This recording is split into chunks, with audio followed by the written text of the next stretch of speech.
के जाओ, हम रथ के आगे से नहीं हटेंगे। जब कृष्ण ने देखा कि बात नहीं बनेगी, ये जाने नहीं देंगे, ये मुझसे इतना अधिक प्रेम करती हैं कि ये राजी नहीं होंगे, तब भगवान रथ से नीचे उतरे हैं और उतर करके वो राधा रानी के महल की तरफ चले हैं, सब गोपियों को इशारा करके, जिससे कि यहां से ये सब हट जाए। और वहां जाके देखा तो राधा रानी भी अपने महल में मूर्छित पड़ी हैं। कैसे होश में लाएं? एक ही तरीका है कि बांसुरी की धुन छेड़ी है, और जब बांसुरी बजाई है तो राधा रानी में धीमे धीमे धीमे धीमे चेतना वापस आई, होश में आई। बांसुरी की ध्वनि सुन करके तो आनंद मग्न हो गई। तब उन्हें समझाते हुए भगवान कृष्ण कहते हैं, राधे तुम्हें तो पता है ना कि मेरे अवतार का हेतु क्या है। मैं यहाँ पृथ्वी का भार उतारने के लिए आया हूं, अतः मुझे मथुरा जाना आवश्यक है। लेकिन राधा जी कहती हैं ये ठीक है, ये ठीक है, लेकिन एक बार मिलने के बाद में जब कोई जीव बिछुड़ता है तो उसकी वेदना बहुत है। तुम क्या जानो मिलके बिछुड़न की वेदना, मिलके बिछुड़न वेदना न्यारी।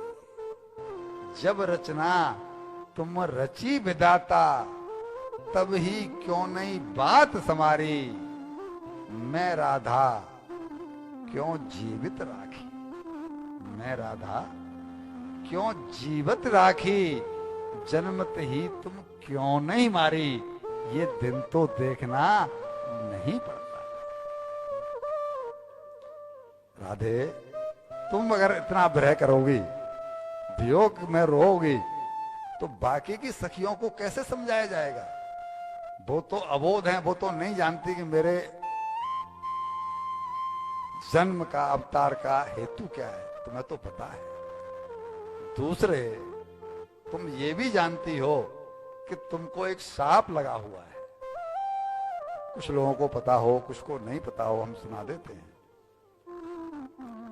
एक बार वैकुंठ में भगवान कृष्ण जब विश्राम कर रहे थे, तो जो इनका मित्र है, सखा है, श्रीदामा, सुदामा नहीं, श्रीदामा को बोल करके सोए कि मैं कुछ देर विश्राम कर रहा हूं। शायद हमने सुना दिया था उस समय पर, है?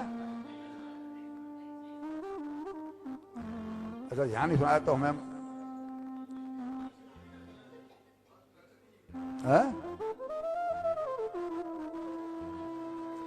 या मुझे अग्रवा का याद है। ठीक, अग्रवा सुनाया। तो जब तुमने, लक्ष्मी जी आई अंदर, जो राधा रानी, तुम जब अंदर आने को हुई तो तुमको श्रीदामा ने रोक दिया था कि कृष्ण कह करके सोए हैं कि कोई आए तो उनको बाहर बिठाना।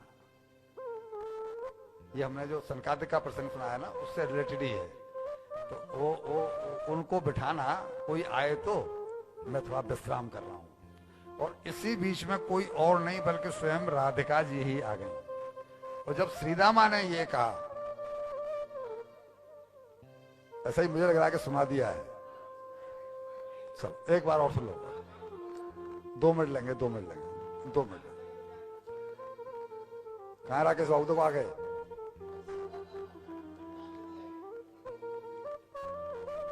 स्पेशल कमरे में वार्निंग देने के लिए आए कि टाइम ज्यादा मत ले लेना, शाम को फिर हमें उत्सव करना है, भरे हुए हैं, रंग में है ये समय। तो आनंद बदरंग नहीं हो जाए, आनंद आना चाहिए। बहुत बढ़िया। अब ये बोली कि श्री दामा तुम मुझे जानते नहीं हो, मैं कौन हूं? बोला जानता तो हूं, लेकिन मैं तो सेवक हूं ना। आप मालिक नहीं, ये सत्य है, लेकिन आपका भी तो कोई मालिक है ना। मालकिन तभी होगी ना, कोई मालिक होगा तभी तो मालकिन होगी। आपका भी तो कोई मालिक है, तो इसलिए आप यही जो है इंतजार करें। ये सुनते ही और राधा रानी को क्रोध आ गया और बोली कि तुमको दिखाई पड़ रहा है कि मैं राधा हूं और तुमने मुझे रोक दिया। मैं तुम्हें साथ देती हूं कि तुम अंधे हो जाओ और 100 साल तक तुम पृथ्वी पर जाकर के जन्म लो। वही सीता माँ जी ब्रज में आकर के सूरदास जी हुए हैं। जो सूरदास जी का जन्म हुआ है ना, वो सूरदास जी वही श्री दामा जी है।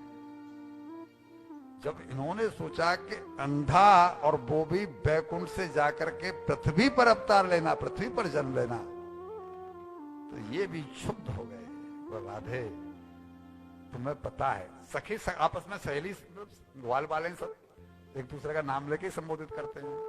राधे तुम्हें पता है कि मैं कृष्ण के कितना नजदीक हूं और मुझे 100 साल तक वो भी अंधा बन करके, ऐसा तो मेरा अपराध नहीं था। तो इन्होंने भी बोल दिया कि तुम कृष्ण का थोड़ी देर का भी वियोग सहन नहीं कर पाए। मैंने यही तो बोला है, थोड़ा सा विश्राम कर लो। तुम थोड़ी देर का वियोग सहन नहीं कर पाई, मैं तुम्हें साथ देता हूं कि तुम्हें कृष्ण का 100 साल का वियोग सहना पड़ेगा।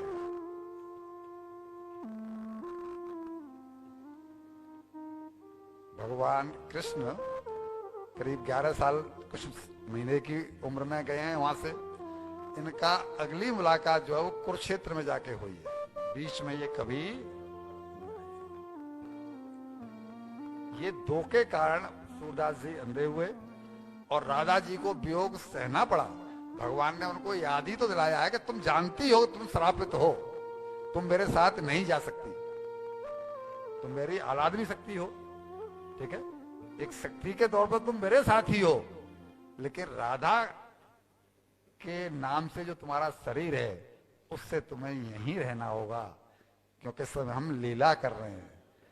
तब इन्होंने कहा है कि एक वादा करके जाओ कि हर महीने में एक निश्चित दिन तुम मुझसे मिलने के लिए यहां आया करोगे। ये प्रसंग भी गर्ग संहिता का है और भगवान ने इनको वचन दिया है कि मैं हर महीने तुमसे मिलने के लिए 1 महीने में एक बार और ब्रज में आया करूंगा। वहां ये भी लिखा है कि इन्होंने, भगवान ने गौ की शपथ खा करके वचन दिया है।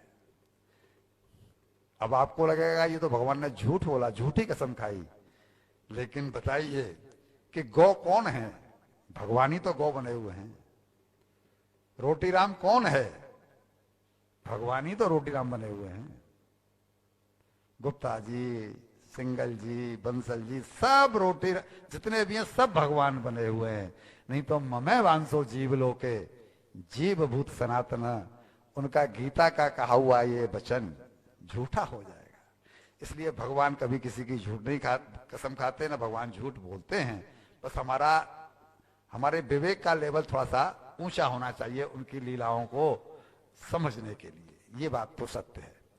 जैसे